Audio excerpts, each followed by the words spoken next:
God appears to a 90-year-old man named Abram and says, I want everyone to know me personally. And although you're super old, Abram, and your old lady is literally too old to have kids, I just want you to look up at all those stars. You see them? That's how many offspring you're gonna have. Seriously, God? We've tried everything, praying, fasting, in vitro fertilization. Nothing works. It doesn't make any sense. And God says, I know, right? It's pretty awesome. This is gonna be incredible. I don't want people to see me as some cosmic killjoy. I want my relationship with them to be personal. And giving you and Sarai kids beyond your childbearing years is definitely going to make things personal. And here's how he responded in Genesis 15. Abram believed the Lord and he credited it to him as righteousness. In that moment, when laws of physics were overlooked, when God threw logic out the window, Abram believed. And the world was changed for the better because of it. I'm sure Abram had hundreds of unanswered questions, but he believed, and God gave Abram a righteous standing because of it. And it all started with a decision to simply trust God. And we have to meet God on His terms, not ours. It's all about trust. And that's how it's been ever since. What about all my questions, you might say? What about when I was hurt in that church? What about when I was taken advantage of? Why didn't you answer my prayers, God? What about all the suffering in the world? That's inexcusable. That's coming at faith on your terms. God loved the world so much that He gave. He got involved. He came to us, but He came to us on His terms, not on ours. The disciples were trying to decide who was the greatest in the kingdom of heaven. Jesus, who's your favorite? Jesus answered, truly I tell you, unless you change and become like little children, you will never enter the kingdom of heaven.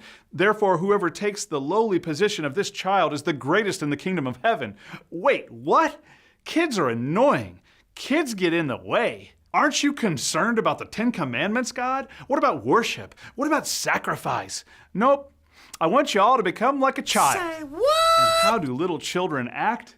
Uninhibited, free, crazy, silly, open, honest.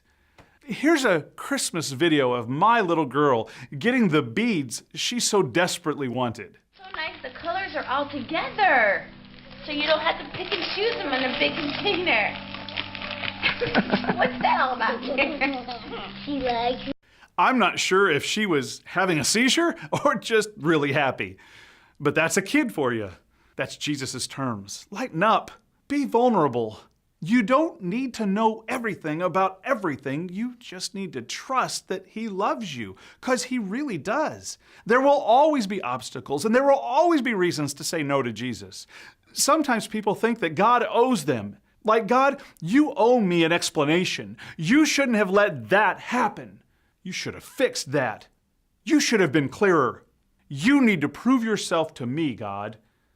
And what we're saying is, show me your love on my terms. You might be able to out-argue other people about God or even His existence, but when you walk away with your win, you're still not settled in your heart. There's still a nagging question about God. You still don't have your questions answered, and the tension, it hasn't gone away. Would you be willing to pray this prayer like a child? God, I want to know you more than I want all my questions answered. I'm coming to you on your terms, not mine. If you can be known, I want to know you. What do you have to lose? God made it personal. He wants to do something in you and for you. What do you have to lose by choosing Him? Don't hold on to the past. Don't hold on to the grudge, the poor examples that you've seen. Let them go and choose Jesus on His terms, just like a trusting child. Not brainless, just trusting. You'll be glad you did.